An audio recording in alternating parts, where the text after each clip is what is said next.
네, 앞서 전해드린 것처럼 의료 취약지 병원들이 보건복지부 장관에게 지역 의료 상황에 대한 대책 마련 요구했는데요. 지역 의료 문제 심층 취재해온 이성각 기자와 좀 더 자세히 들여다보겠습니다. 네, 이 기자, 먼저 어제 정은경 보건복지부 장관과 만난 의료 취약지 병원협회 어떤 단체인가요? 네, 말 그대로 의료 기반이 취약한 지역에 있는 민간 병원들의 모임입니다. 보건당국이 응급의료와 분만, 소아과 등 필수 의료 분야에 대해 지역별로 평가 분석해서 취약 지역을 분류하는데요. 이 분류 가운데 응급의료가 취약한 지역이면서 동시에 인구 소멸 지역에 해당하는 시군, 보통 인구 3만 명 안팎 군 단위에서 응급실을 운영하는 민간 병원을 생각하시면 되는데 전국에 28개 병원이 여기에 포함되어 있습니다. 응급실 의사를 구하지 못해 격주로 밤에는 문을 닫는 진도 한국병원 같은 곳이 바로 여기에 해당합니다. 네, 정말 의료 취약지에 있는 병원들이 모인 곳이군요. 이 기자가 이제 완도와 진도는 물론이고 강원도 영월, 충북 보은 같은 의료 취약지 장기간 취재를 또 다니셨잖아요. 실제 이제 지역 필수 의료 상황 어떤 수준인가요? 네, 사실 지역 응급의료 붕괴를 이야기하면서 대학병원 응급실 모습, 분주한 모습들 상상하실 텐데요. 네. 가장 먼저 무너지는 곳은 지역 의료 최전선에 있는 시군의 작은 병원들입니다. 앞서 얘기한 것처럼 진도 한국병원은 이미 반년 가까이 격주로 밤 10시에 응급실 문을 닫고 있습니다.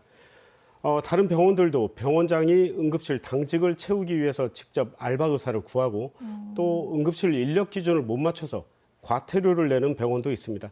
단순히 병원 운영난이다 이렇게 생각하시거나 남의 일처럼 느끼실 수 있습니다. 그런데 막상 응급 상황이 생겼는데 병원이 없어서 1시간 넘게 이동하고 이 상황이 생명과 직결된다면 정말 심각한 일인데 이런 일이 실제로 벌어지고 있습니다. 네, 그러니까 응급실이 분주한 수준이 아니라 응급실 문을 아예 열 수 없는 상황이다라는 말씀이신 것 같습니다. 이재명 정부는 지역 의료, 필수 의료, 공공 의료, 그러니까 지필공 강화를 보건 의료 분야 핵심 과제로 강조를 했습니다. 그런 점에서 지역 의사제가 작년 연말에 도입이 됐는데 숨통이 좀 트일 걸로 보이십니까? 네, 그 지필공 강화는 누구나 아는 문제지만 제대로 풀지 못한 문제이기도 합니다. 그런 면에서 늦었지만 지역의사제 도입은 그래도 다행이라는 평가가 나오는 이유입니다.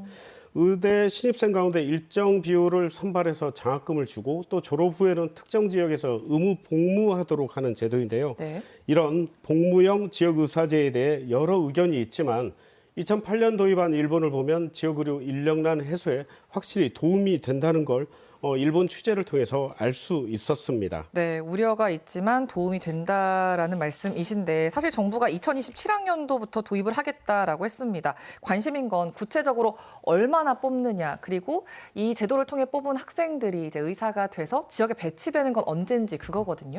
네, 보건복지부가 최근에 지역의사제 관련 시행령 또 시행 규칙들 입법 예고했습니다. 지역의사 전형을 도입하는 대학은 전국 40개 의대 중에 서울 소재 8개 대학을 뺀 14개 시도의 32개 대학입니다. 선발 비율이나 등은 인구나 의료 취약지 분포 등을 고려해서 결정할 예정인데 아직 결정되진 않았습니다.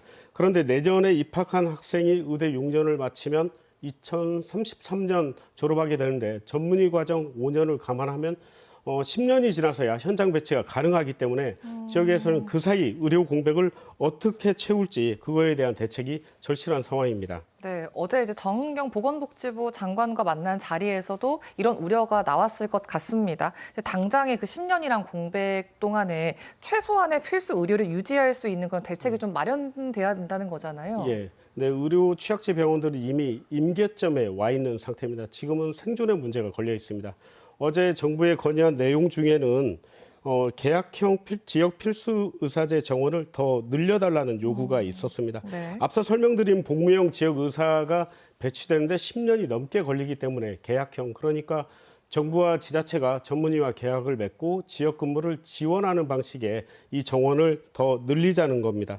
또 의료 인력난이 심각한 만큼 응급의료기관 평가에서 기준을 좀 낮춰주고 응급실 운영비 지원도 현실화해달라는 요구도 있었습니다. 네, 시급하게 해결해야 될 문제들은 빨리 풀어달라라는 요구였던 것 같습니다. 사실 또 하나 지역의 관심은 전남의 국립의대가 정말 생길까입니다. 가능성 어떻게 보십니까?